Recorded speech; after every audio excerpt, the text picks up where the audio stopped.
Bom dia, pessoal! Vamos começar?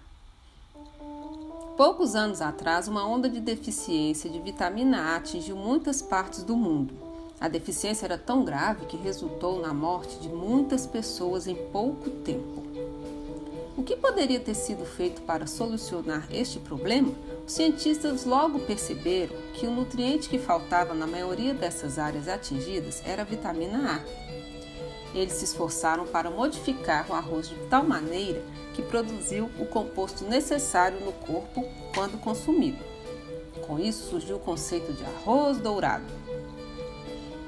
É uma variedade de arroz que é capaz de biossíntese do beta-caroteno, que é um precursor da vitamina A. Quando consumido, o beta-caroteno é facilmente convertido em vitamina A no organismo, salvando assim inúmeras vidas.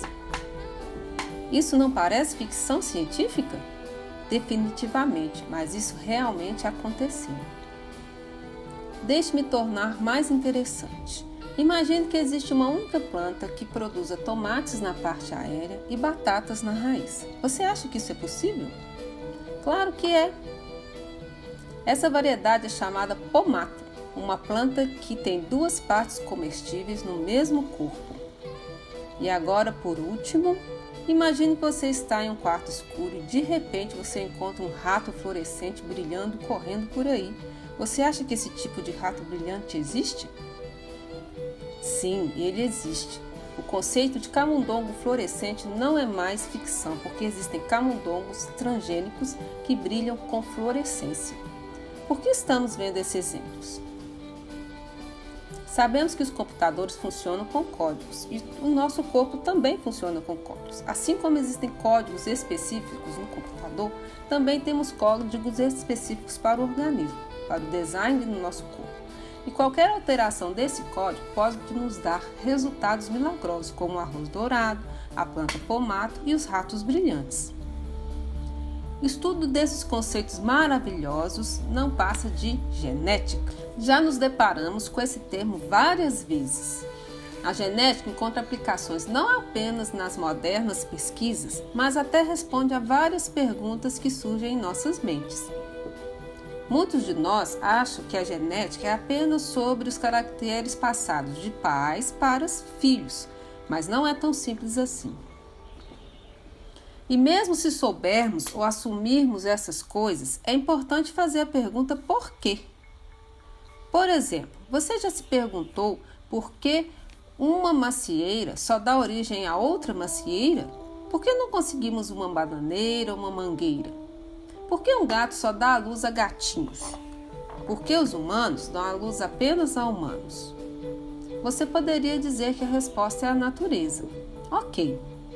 Então agora você pode me dizer por que o humano que nasce de outro ser humano não é exatamente igual aos pais? Porque cada indivíduo é único.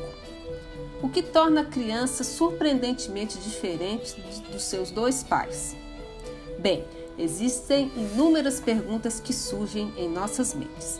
E como encontramos as respostas para elas? Aí que entra o ramo da genética. Neste vídeo e em alguns outros, nós vamos apresentar e tentar responder o que é a genética e essas perguntas que surgem em nossas mentes sobre o mundo dos seres vivos que está ao nosso redor. Primeiro, vamos definir genética. Em termos simples, genética é o ramo da biologia que lida com a hereditariedade e a variação genética. Agora você pode perguntar, o que esses dois termos significam? Para começar o estudo sobre genéticas, primeiro temos que entender alguns termos. Vamos começar entendendo o que significa hereditariedade. Então, se pegarmos, por exemplo, esta família, observamos que a criança tem algumas características que ela herdou do pai e algumas características que ela herdou da mãe. Porque ele tem esses recursos de cada pai por causa da hereditariedade, que é o quê? Passagem de características de pais para filhos. Mas como será que essas características passam dos pais para os filhos? É o que a gente vai tentar entender agora. É bem simples. Por exemplo, a criança tem olhos pretos, como a mãe, e o pai tem olhos azuis. Então, nós temos dois tipos diferentes de óleos, preto e azul. Da mesma forma, existem vários outros tipos de óleos, de cor de óleos, na natureza.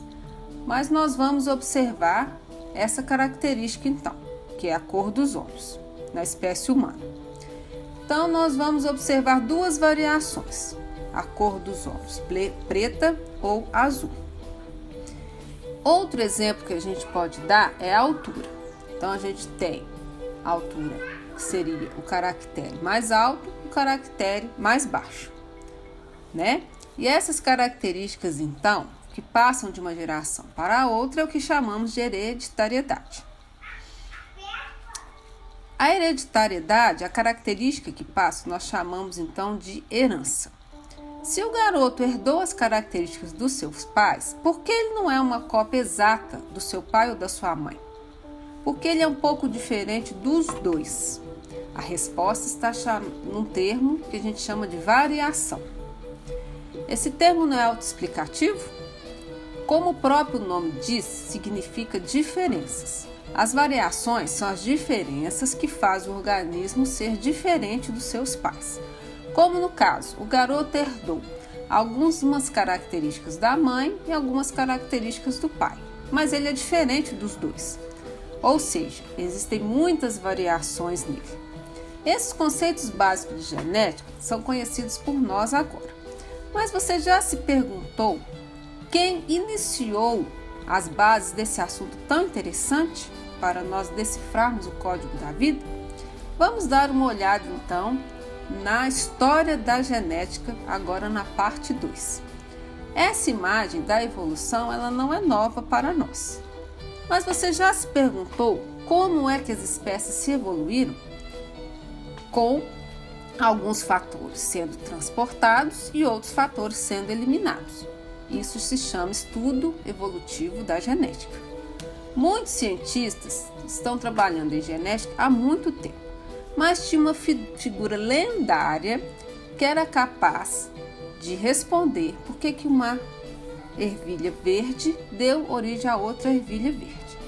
Os fundamentos da genética foram lançados desde a era clássica dos cientistas como Aristóteles e Hipócrates, que apresentaram algumas teorias sobre como essas características são transmitidas de uma geração para a outra. O maior avanço da genética foi feito quando um frade agostiniano começou a fazer experimentos com plantas de ervilha, com fundamentos da genética moderna, por volta do século XIX, que o Gregor Mendel realizou experimentos que levaram ao caminho da genética moderna. Quando Mendel trabalhava em seu jardim, ele plantava ervilhas e viu que as ervilhas sempre davam ervilhas com as mesmas características. Por exemplo, ervilhas com flores roxas deram apenas descendentes com flores roxas. E por que as ervilhas com flores brancas dão origem a ervilhas com flores brancas? E o que vai acontecer se eu cruzar a ervilha com flor roxa com a ervilha com flor branca? Então, Mendel decidiu fazer alguns experimentos com as ervilhas para descobrir as respostas. Mas onde ele pensou que isso levaria? Como ele pensou em começar esses procedimentos? Qual a lista de requisitos que ele reuniu? Quais as possíveis conclusões? Vamos tentar responder as questões uma por uma. Primeiro, vamos entender por que ele escolheu a planta ervilha para fazer os seus experimentos. Então, o primeiro requisito é que ela é uma planta perene. Isso quer dizer que ela pode durar muito tempo e ela não é anual, ou seja, ela cresce e ela reproduz várias vezes ao ano. O segundo requisito é que a ervilha é uma planta de ciclo de vida pequeno. Ela cresce e reproduz num intervalo pequeno de tempo. E tem poucos requisitos para poder crescer, o que não dá muito trabalho para cultivar esse tipo de planta. O próximo requisito é que a planta ela sempre tem duas características contrastantes. Por exemplo, ela tem a característica flor roxa e a característica flor branca, o que facilita o estudo. Mas quais foram as características contrastantes que o Mendel estudou nessa planta? Foram 7 pares de características contrastantes. São essas. Primeira característica é a altura da planta, que ela pode ser alta ou anã. A segunda característica é a cor da flor, que pode ser roxa ou pode ser branca.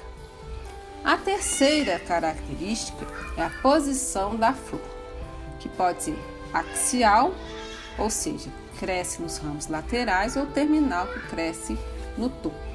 A terceira, axial, que cresce nos ramos laterais, terminal, que cresce no topo do caule da planta. A quarta característica é o formato da ervilha, que ela pode ter o formato liso ou o formato rugoso. A característica seguinte, a quinta característica que ele observou foi a cor da semente da ervilha, que pode ser amarela ou pode ser verde. E semelhante à semente, a gente também tem a cor da ervilha, onde as sementes ficam depositadas, que pode ser verde e também a ervilha pode ser amarela. E a última, a sétima característica que ele observou foi o tipo de ervilha. Se a ervilha inflada, que é a lisa, ou a ervilha rugosa, que é aquela ervilha menor. Essas 7 características contrastantes, então, foram observadas por Mendel em seus experimentos. Com isso, ele estava construindo a fundação da genética moderna. Com esses experimentos e conclusões que o Mendel ele fez a sua teoria. Então, vamos olhar as características contrastantes por Mendel nos seus experimentos, São essas 7, conforme já foi falado, A altura da planta, cor da flor, etc. Agora vamos ver como que o Mendel experimentou com essas plantas. Qual que era o objetivo dele? Então vamos lá. Então primeiro ele tinha que entender como que funcionavam a passagem dessas características contrastantes. A planta com flor roxa dá apenas plantas com flores roxas. E a com flor branca dela só nascem plantas com flores brancas. E se acontecer de cruzar uma planta de flor roxa com uma planta de flor branca? Bem, ele pensou, eu vou ter uma planta de flor intermediária, um roxo claro, certo? Mas o que aconteceu nos resultados, depois que foi realizado o experimento? Primeiro, ele selecionou plantas masculinas e femininas. A planta da ervilha é uma planta bissexual. Na mesma flor tem a parte masculina e a parte feminina. Então, ele vai escolher a roxa para ser a masculina e a branca para ser a feminina. Como que ele faz isso? Ele vai mascular a planta. Como que isso funciona? Vai transformar a planta em masculina. Então, ele vai remover a parte reprodutiva da planta, para ele poder fazer ela ficar somente com o sexo. Como que isso funciona? Na flor que ele quer que seja feminina, ele vai tirar a antera, que é a parte masculina da flor. Aí ela não consegue se autopolinizar, fecundar a si mesma. E ele pega então o pólen da flor que ele quer que seja masculina e coloca na flor feminina, na parte feminina. Então ele faz um cruzamento entre as duas, para poder observar o descendente. E o que aconteceu quando ele fez esse cruzamento entre as duas plantas de características diferentes? Ele achou que ele ia ter a planta com uma cor intermediária. Mas, para surpresa dele, de todos os descendentes tiveram flor roxa. E isso não para por aqui. Quando ele cruzou a flor roxa dessa segunda descendência com outra flor roxa, ele achou que ele ia obter uma variedade somente de plantas roxas, né? Já como aconteceu no primeiro cruzamento. Todos nós pensaríamos assim. Mas, para surpresa de Mendel, ele obteve uma grande parte de flores roxas e uma pequena parte das plantas com flores brancas. 25% branca, 75% com flores roxas. Como isso é possível? Vamos tentar entender esses resultados, mas isso a gente vai fazer no próximo vídeo.